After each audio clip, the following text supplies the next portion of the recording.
Louvado seja Deus.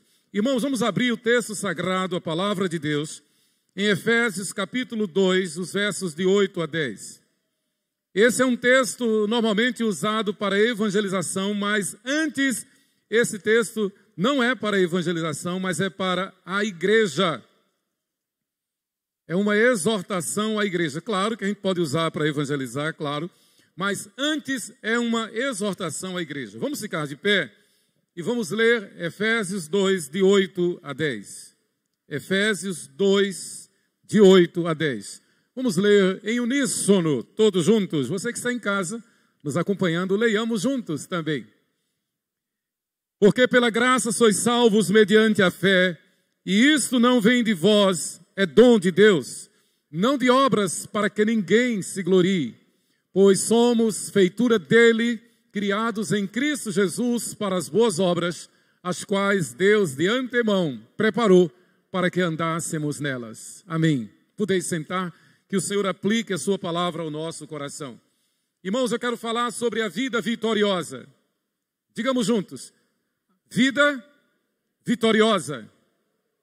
Segundo o mundo que jaz no maligno, a vida vitoriosa é sinônimo de isenção de problemas. O que é, na verdade, uma utopia, mais um canto da sereia, mais uma indução da serpente de Satanás. O Senhor não nos prometeu uma viagem tranquila, o Senhor não nos prometeu isenção de problemas, o Senhor não nos prometeu parar de sofrer. Pelo contrário, o Senhor diz, no mundo tereis aflições. Mas tende bom ânimo, eu venci o mundo. Desde que a serpente conseguiu enganar Adão e Eva, o inimigo continua usando as mesmas armas e estratégias para subjugar o homem. A ideia é esta, subjugar o homem. Levar o homem a pensar que é um Zé Ninguém, que é um coitadinho, que é um miserável, que é aquele que diz, ó céus, ó terra, ó azar. Isso já vem sendo apregoado há séculos, desde o Éden. Queridos, quanto a isso a Bíblia diz, há esperança para o teu futuro. Nós não temos que nos deixar levar pelas induções e influências do mundo, apesar de todo o seu esplendor, apesar de todo o seu charme, apesar de toda a sua tecnologia e aparato intelectual. Nós não estamos aqui para nos deixar levar pelo mundo. Pelo contrário, nós somos radicalmente contrários a qualquer influência mundana, porque nós temos um mandato cultural que Deus nos deu. Nós não estamos aqui por acaso. Nós não estamos aqui a ver navios. Nós estamos aqui para fazer diferença. Nós não somos absolutamente derrotados. E isso não é teologia da prosperidade. Isso é teologia bíblica. A Bíblia diz, há esperança para o teu futuro. Há esperança para o teu futuro. Jeremias 31, 17. E ainda em Jeremias 31, no versículo 3, a palavra diz, de longe se me deixou ver o Senhor, dizendo, com amor eterno eu te amei. Com amor eterno eu te amei. Por isso, com benignidade eu te atraí. Nada neste mundo, nem dentro de nós, porque normalmente a gente fala o mundo e esquece que há 3 inimigos contra nós. A Bíblia diz, a carne, o teu eu, o meu eu, o nosso eu, labuta o tempo todo contra nós. A carne, o mundo, o sistema mundano e o lá ele, Satanás. O tempo todo. São 3 inimigos, começando por nós mesmos. Não foi Freud quem disse, quem inventou que o maior inimigo do homem, é a Bíblia. Por isso que Jesus diz, quem quiser vir após mim, abra mão de si. Negue-se a si mesmo. Submetei-vos sob a poderosa mão de Deus. Humilhai-vos sob a poderosa mão de Deus. Mas a palavra diz, de longe se me deixou ver o Senhor dizendo, com amor eterno eu te amei, por isso com benignidade eu te atraí. É glória de Deus. A Bíblia ainda diz, não há justo, nenhum sequer, não há quem entenda, não há quem busque a Deus, todos se extraviaram, a uma se fizeram inúteis, não há quem faça o bem, não há nenhum sequer. Romanos 3, de 10 a 12. E por que a Bíblia faz então uma afirmativa tão severa, tão radical? Podemos gastar dias e mais dias tratando dessa questão, mas a resposta é pura e simples, como disse John Stott. Porque somos pecadores, porque por nós mesmos estamos condenados, porque não devemos nos mirar nem viver à sombra ou na dependência de homens, ou de religião, ou de uma denominação, ou de uma estrutura qualquer humana. Não. Devemos viver na dependência somente de Deus e buscando imitar a Cristo, como nos ensina o apóstolo Paulo. Sede meus imitadores, como também eu sou de Cristo. 1 Coríntios 11, versículo 1.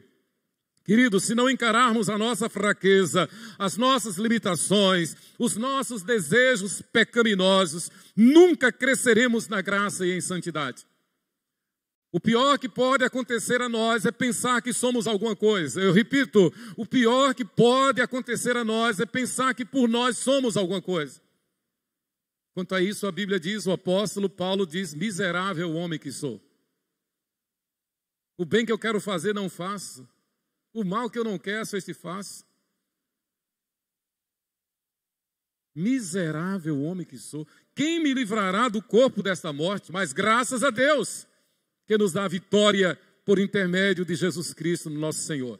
Então o que Deus está dizendo é que nós nos submetamos a Ele, ao seu conselho, e nos envolvamos na sua obra.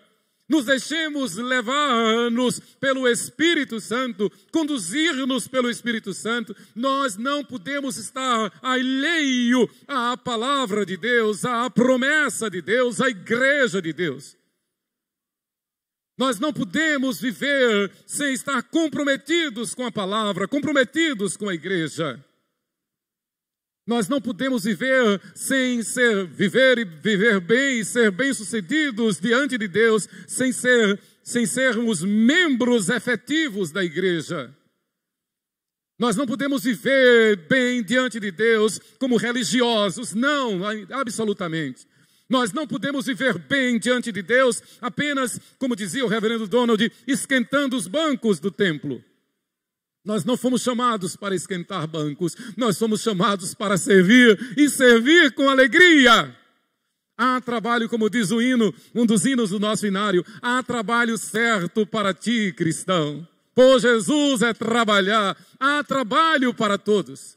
Hoje fizemos um laboratório, fizemos um teste. Fizemos uma convocação para os homens. Eu pensei que viessem uns 20. Vieram 45. Se inscreveram 63. Vieram 45. Louvado seja Deus. E é apenas, se Deus quiser, se Deus permitir, o primeiro de uma série de eventos até Jesus voltar. Queridos, Deus quer que tenhamos vida vitoriosa. Se ficarmos tão somente observando os grandes líderes, jamais obteremos a vitória. E aí a internet é um perigo, porque a tendência é a gente ficar acompanhando os grandes líderes que estão falando pela internet e até cair na tentação de pensar que se pode ser crente em casa pela internet. Não pode. Não tem Santa Ceia online, não tem igreja online. O máximo que pode acontecer é ter uma amostra grátis. Um lenitivo, um paliativo, mas não é igreja. Igreja é corpo vivo. Igreja é corpo vivo. É o sangue de Jesus fluindo nos membros da igreja. É comunhão, é participação, é eclesia, é assembleia, é concílio dos santos, o que significa eclesia. Atenção, irmãos, não confundamos vida vitoriosa com vitória humana, com sucesso financeiro, sucesso material, pessoal ou os aplausos humanos. Como bem diz o saudoso mestre reverendo pastor Jorge J. Irving Overholtze, da APEC, aprendi com ele na APEC. A vida vitoriosa não é apenas uma experiência ou uma bênção. A vida vitoriosa é Cristo. Que palavra! Curso da PEC que eu fiz ainda no Recife, no tempo do seminário. A vida vitoriosa não é apenas uma experiência ou uma bênção. A vida vitoriosa é Cristo. Ele mesmo é a nossa vitória. Contemplar Jesus, somente Jesus, é a nossa vitória. Irmãos, é exatamente isso, contemplar Jesus, somente Jesus é a nossa vitória. Por Ele nós, como diz Paulo, nós vivemos e nos movemos e existimos. Ele é a razão do nosso ser. Portanto, a palavra de Deus, ela é viva e eficaz. A palavra de Deus nos chama o tempo todo para colocar a mão no arado e não olhar para trás. A palavra de Deus nos chama o todo para servir ao Senhor, para dizer como Isaías, eis-me aqui, Senhor. Usa-me a mim, envia-me a mim. E a pergunta então é, o que é que eu estou fazendo? Só estou assistindo o culto? Só estou esquentando o banco? Estou escondendo meus talentos? E a palavra é severa para o crente que esconde, que enterra os talentos. Vai prestar conta diante de Deus. E o trabalho da igreja não é só aqui no púlpito. Nem é principalmente aqui no púlpito.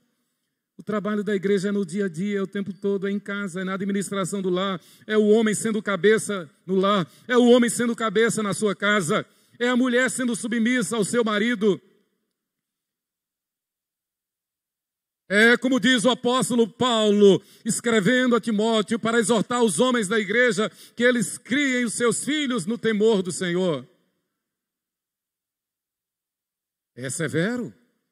É ter a consciência de que os filhos que geramos, criados no temor do Senhor, são fiéis ao Senhor. Porque eles veem Cristo em nós, os pais. Queridos, vida vitoriosa é quando tranquilamente podemos dizer e praticar, Senhor, Tu podes ter tudo que há em mim. Senhor, Tu podes ter tudo que há em mim. Tudo que é meu é Teu, o meu carro é Teu, a minha casa é Tua.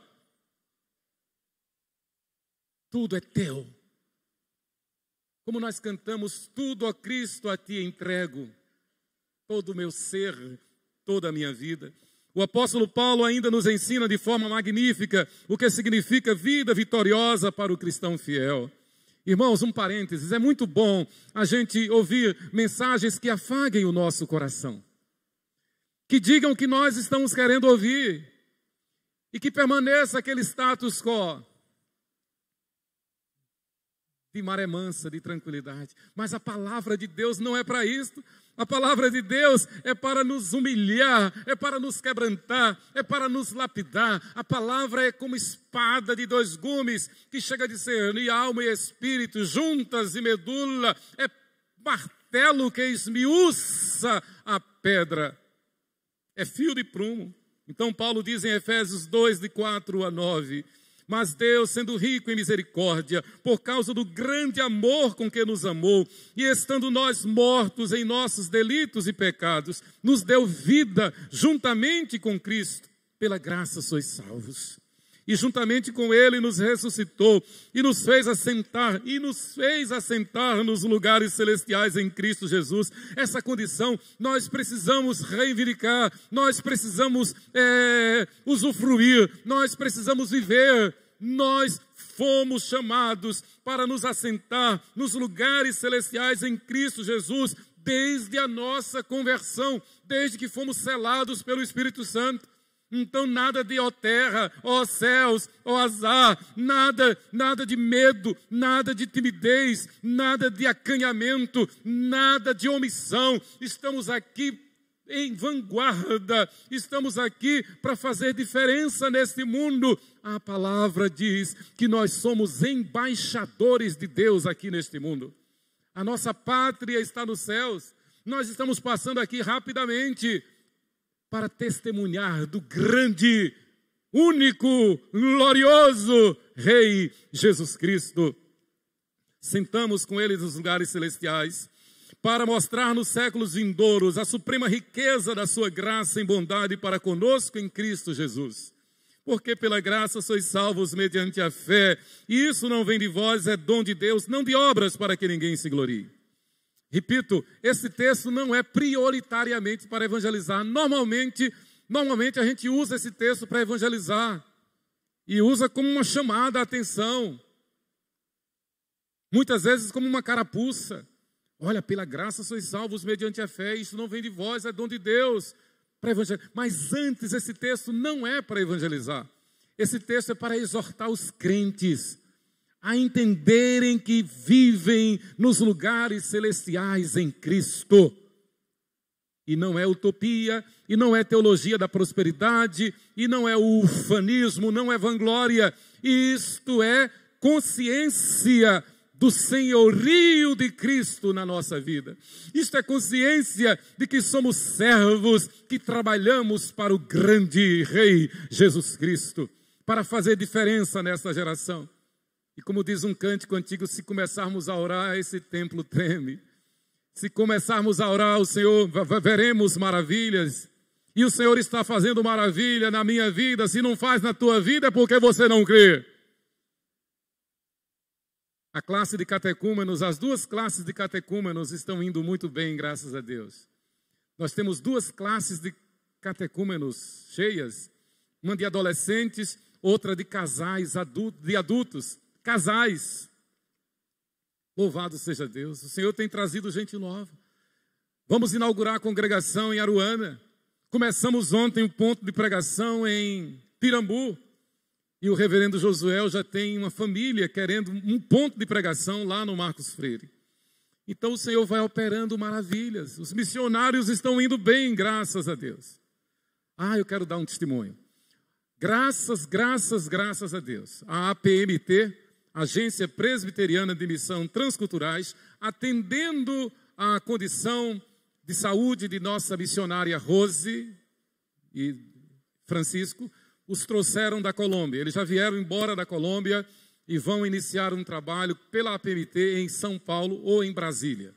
Isso é uma bênção, nos tranquiliza, porque Rose tem um problema sério de saúde que só pode ser feito aqui no Brasil. A Colômbia não faz. Então, de 6 em 6 meses, teria que vir aqui para o Brasil. Graças a Deus por isso. Estão já de volta para o Brasil. Pela graça sois salvos mediante a fé. Significa que se de alguma forma tentarmos apresentar ou justificar-nos pelas nossas obras, apresentar-nos ou justificarmos pelas nossas obras que fizemos ou fazemos, nós seremos derrotados. Tudo que nós pudermos fazer não tem valor nenhum. De repente, imagine, um crente pode chegar assim e dizer: eu vou doar o colégio presbiteriano, eu vou construir o colégio presbiteriano. E ainda mais, eu vou doar, vou construir o novo templo da presbiteriana. Ainda que um crente fizesse isso, isso não tem valor nenhum diante da salvação. São meras obras. Obra nenhuma tem valor. Aí às vezes um diz: eu cavei o buraco do alicerce. Eu fiz a massa para a construção do templo. Isso não tem valor. Eu fiz isso na 13 de maio. Eu fiz isso. Mas não tem valor nenhum, obra nenhuma tem valor nenhum para a nossa salvação ou santificação. O que tem valor para a nossa santificação é a nossa humildade e obediência diante do Senhor. Humildade e obediência diante do Senhor. Então o Senhor diz: eu te chamei para que você me sirva. Eu te chamei para que você se assente comigo nos lugares celestiais. Eu te chamei para que você seja uma liderança na igreja. Eu te chamei para que você seja minha testemunha. Eu te chamei para que você seja um instrumento de evangelização, para que por teu intermédio vidas me conheçam e sejam salvas. A vida vitoriosa em Cristo, irmãos, é viver pela fé. Viver pela fé. É confiar em Deus, seja o que for, que possa vir contra a nossa fé, seja pandemia, seja doença, seja o que for. Eu quero dizer, uma oração que eu faço diariamente: Senhor, eis-me aqui. Se o Senhor quer que eu passe para a glória celestial sendo martirizado, louvado seja o teu nome. Eu creio que quando um cristão é martirizado, o Senhor aplica uma anestesia, como fez com Estevão. Estevão é o primeiro mártir do cristianismo, que inspira todos os mártires, e não deixa de haver mártires na igreja. Nós estamos vendo mártires no Afeganistão, na China, nos países comunistas, nos países islâmicos, até mesmo em países cristãos como no México e Colômbia, que perseguem os protestantes. Então eu tenho feito esta oração. Eu creio que ali, quando Estevão estava sendo martirizado, ele recebeu uma anestesia do Espírito Santo. Ele teve a lucidez, a iluminação de abrir os olhos e dizer: eis que vejo o meu Senhor à destra do Pai, de pé, de braços abertos para me receber. E mais, ele pôde ainda imitar o Senhor Jesus, quando orou pedindo que o Senhor perdoasse os seus agressores, os seus algozes. Devemos nos preparar, porque nós não sabemos como será o dia de amanhã. Eu tenho feito esta oração: Senhor, dá-me graça, dá-me força, porque eu não vou te negar, em nome de Jesus. Se tiver que ser martirizado, que seja. Se tiver que ser punido por desobediência a uma lei que seja contrária à palavra de Deus, eu serei o primeiro a ser punido. E a gente está vendo aí as punições contra a igreja fiel. Não é novidade. No dia 24 de agosto, comemoramos semana passada, de 1572, a Inquisição matou mais de 100 mil huguenotes, que eram os calvinistas em Paris, os presbiterianos em Paris. Então a Inquisição foi lá. E na noite de São Bartolomeu, 24 de agosto de 1572, matou mais de 100 mil huguenotes, calvinistas, presbiterianos. A tal ponto que a história diz que o sangue dos mártires corria como água na sarjeta, pelas ruas de Paris. Mas a igreja fiel não tem medo, porque a igreja fiel sabe que está sentada com Cristo nos lugares celestiais. Queridos, mas eu quero concluir falando sobre a vida vitoriosa em Cristo. Em primeiro lugar, a vida vitoriosa em Cristo é uma vida de vitória sobre o pecado. É uma vida de vitória sobre o pecado, e não há nenhum de nós que diga: eu estou isento do pecado. Não há nenhum de nós aqui que diga: eu tenho resistência contra o pecado. Eu sou esperto. Não. O pecado nos atemoriza, o pecado nos persegue. E só existe uma maneira de resistir e vencer o pecado: é humilhando-nos sob a poderosa mão de Deus, é confessando os nossos pecados e fugindo dos pecados. E a melhor maneira de fugir do pecado é correndo para os braços do Senhor. A melhor maneira de fugir do pecado é correndo para o serviço do Senhor, é estando com o Senhor, na presença do Senhor, valorizando o que o Senhor diz, que nós estamos assentados com Ele nos lugares celestiais. É valorizando a santidade que o Espírito Santo nos dá. O reverendo John Flavel, puritano do século XVII, no seu precioso livro Guardando o Coração, ele assim afirma para como obter vitória sobre o pecado. Como obter vitória sobre o pecado? Então John Flavel diz: faça uma análise constante da condição do teu coração. Tenha uma profunda humilhação pelos males e desordens do coração. E um dos bons exames que nós podemos fazer no nosso coração espiritual é: o que é que eu estou pensando? É um bom exame. O que é que eu estou pensando? O que é que eu estou pensando sobre mim? O que é que eu estou pensando sobre o meu irmão? O que é que eu estou pensando sobre o pastor? O que é que eu estou pensando? É um bom exame do coração. Terceiro, tem uma vida de súplica e oração sincera, pedindo ao Senhor uma graça purificadora e restauradora. Irmãos, isto não é liturgia, isto é vida concreta, isto é realidade. Buscando uma vida restauradora, quando qualquer sinal de pecado tiver manchado e desestruturado o coração. Quarto, imponha sobre si um compromisso radical de andar cuidadosamente diante de Deus e evitar todas as ocasiões que possam induzir o coração a pecar. Cuidado. Envolva-se no trabalho do Senhor. Quinto, cultive o desejo da mais pura santidade no coração. Tratemos o nosso coração como o bem mais importante que temos, não permitindo nada que possa sujá-lo ou desonrá-lo.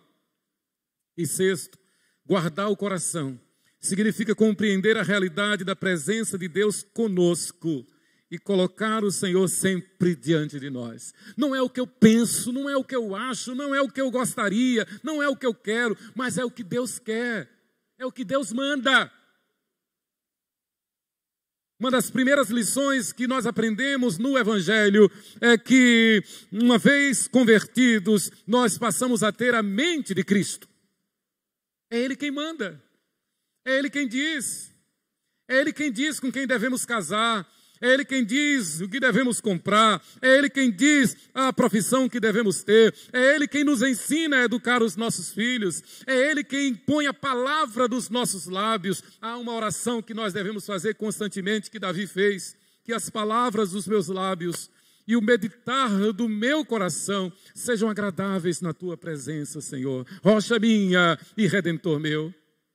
Um outro exercício bíblico para o coração é valorizar a comunhão com os irmãos. Nós não fomos chamados para ser agentes secretos. Nós não fomos chamados para ser indivíduos.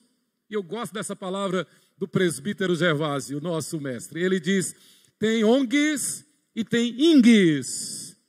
ONGs e INGs. Ele diz, INGs são os crentes que vivem do seu jeito, que não se envolvem com a igreja. Indivíduos não governamentais. É aquele que acha até que pode ser crente em casa, pela internet. Não pode. Não pode. Igreja é corpo, é comunhão.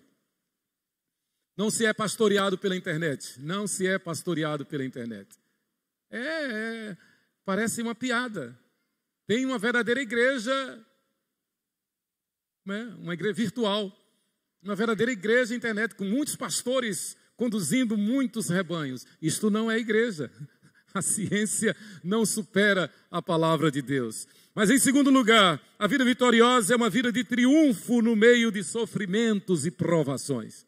É uma vida de triunfo no meio de sofrimentos e provações. Pode vir o que for, mas o crente fiel é como o Monte Sião. Não se abala, permanece para sempre. Pode vir guerras, rumores de guerras, pandemia, doença, mortandade que assola o meio-dia, peste perniciosa, como diz o Salmo 91. Mas o cristão fiel, quem tem vida vitoriosa, quem foi alcançado pela graça mediante a fé, sabendo que isto não vem de si, mas é dom, é presente de Deus, vive em perfeita comunhão com o Senhor. Queridos, isso significa que com Cristo no barco tudo vai muito bem e passa o temporal. Significa que somente o cristão fiel tem condições de verdadeiramente afirmar, como fez o salmista, Salmo 119, versículo 71. Foi-me bom ter eu passado pela aflição para que conhecesse os teus decretos. Quantos de nós temos passado por aflições? Quantos de nós temos passado por crises terríveis, doenças incuráveis? Mas hoje podemos dizer, foi-me bom ter eu passado pela aflição, para que conhecesse os teus decretos, ó Senhor.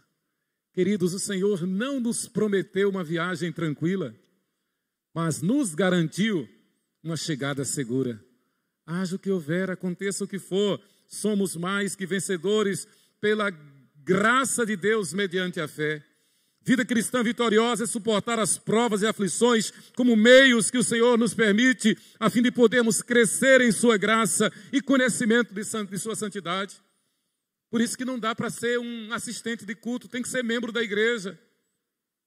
Por isso que nós ensinamos que quando a pessoa quer se tornar membro da igreja, mesmo vindo de uma igreja evangélica, tem que conhecer a doutrina da igreja, o sistema da igreja, tem que passar pela classe de catecúmenos, e Deus tem nos abençoado assim.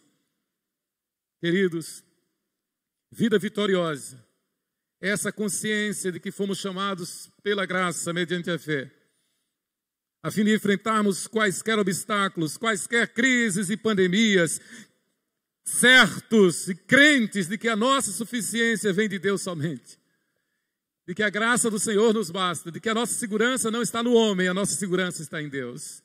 É o que temos dito aqui sempre e é bom repetir. A solução não está na política, nem na polícia, nem na ciência, nem na educação e muito menos na religião. A solução está em Jesus reinando no nosso coração. Foi nesse sentido que o salmista e o rei Davi disse: ainda que eu ande pelo vale da sombra da morte, não temerei mal nenhum. Por quê? Porque tu estás comigo. A tua vara e o teu cajado me consolam. Queridos, vida vitoriosa é uma vida de vitória sobre o pecado, é uma vida de triunfo no meio dos sofrimentos e provações, é uma vida de poder no serviço de Deus. E eu gosto demais dessa expressão. É uma vida de poder no serviço de Deus. É ver a igreja engajada, trabalhando. Irmãos, a responsabilidade está na igreja. Efésios 3, versículo 10. A solução não está no governo, a solução não está na política, não está na ciência, não está na religião, não está na educação. A solução está na igreja. Efésios 3, versículo 10. É um versículo que todo crente tem que ter na ponta da língua. E eu vou falar e eu peço que os irmãos repitam. Para que pela igreja a multiforme sabedoria de Deus seja conhecida agora, diante dos principados e potestades, nos lugares celestiais, em Cristo. Efésios 3, versículo 10. É pela igreja, e nós somos a igreja, e a nossa tarefa maior é engajar-nos, é envolver-nos na igreja, é viver esse esforço comum do corpo vivo de Cristo aqui na terra. Por que é que o avivamento na Coreia do Sul perdura por mais de 100 anos? Porque, graças a Deus, eles entenderam que a responsabilidade é da igreja. A responsabilidade é da igreja. Nós não estamos aqui para observar o mundo. Nós não estamos aqui para formar um gueto. Não, não, não. Nós não estamos aqui para viver do passado. Nós não somos museu. Nós somos o corpo vivo de Cristo. Nós estamos aqui para ser sal da terra e luz do mundo. Nós estamos aqui para atrair a todos pela beleza de Cristo em nós. É isso que Paulo diz. Cristo em vós, a esperança da glória. Para que o mundo veja Cristo em nós, a igreja. Então a vida vitoriosa é uma vida de poder no serviço de Deus. Jesus disse: os sãos não precisam de médico, e sim os doentes. Eu não vim chamar justos, eu vim chamar pecadores. A maior bobeira, a maior tolice é o crente ficar reclamando de outro crente. É o crente ficar reclamando de outro crente, ou olhando a vida dos outros. É coisa feia. Nós fomos chamados para viver numa emergência de hospital. Uma boa figura que eu vejo de Marcos 2,17 é o pronto-socorro do UZI. Há muito tempo que a gente não vai lá porque a gente parou de levar a sopa. Mas quando levávamos a sopa, aliás, toda vez que a gente ia visitar lá, né, e a gente vê aquele hospital público, as pessoas no chão, as macas. Meu pai, quando o irmão Artaxerxes estava internado lá, e eu ia diariamente visitar Artaxerxes, é uma maca encostada na outra. Não tinha nem como chegar junto para orar e botar a mão na cabeça de Artaxerxes. Eu ficava aos pés da maca. E em alguns casos, macas no corredor, no chão. A igreja é um hospital. Jesus disse: eu não vim para os justos, eu vim para os pecadores. Eu não vim para os sãos, eu vim para os enfermos. Então é bobeira ficar reclamando: não devia ter um hospital, porque um hospital daquele jeito não tem que ter um hospital. Como é que tem isso ou aquilo na igreja? Como é que tem aquilo? Aliás, quando a gente aponta um dedo para alguém, tem pelo menos 3 dedos apontando para nós. Quando a gente vê um argueiro no olho do irmão, a gente esquece que tem um camelo no nosso olho. Fica olhando, tentando tirar o cisco do olho do irmão, um mosquitinho do olho do irmão, e no nosso tem um camelo. Vida cristã vitoriosa é uma vida de poder no serviço de Deus. Jesus diz que no meio do trigo tem joio. E ele disse então, quanto a isto, deixai-os crescer juntos até a colheita, e no tempo da colheita direi aos ceifeiros, ajuntai primeiro o joio, atai-o em feixes para ser queimado, mas o trigo recolhei-o no meu celeiro. O que Jesus está dizendo é que na história da igreja vai ter que conviver juntos, joio e trigo e joio. E só quem pode separar é ele no dia da ceifa. Então, tenhamos paz. E levemos as cargas uns dos outros. E consideremos cada um o outro superior a nós mesmos. Vida vitoriosa é uma vida, o texto que eu li foi Mateus 13:30, do joio e trigo. Vida vitoriosa é uma vida no poder, no serviço de Deus. Eu não entendo como é que um cristão, membro da igreja, não se envolve, não dá tudo de si para o serviço da igreja.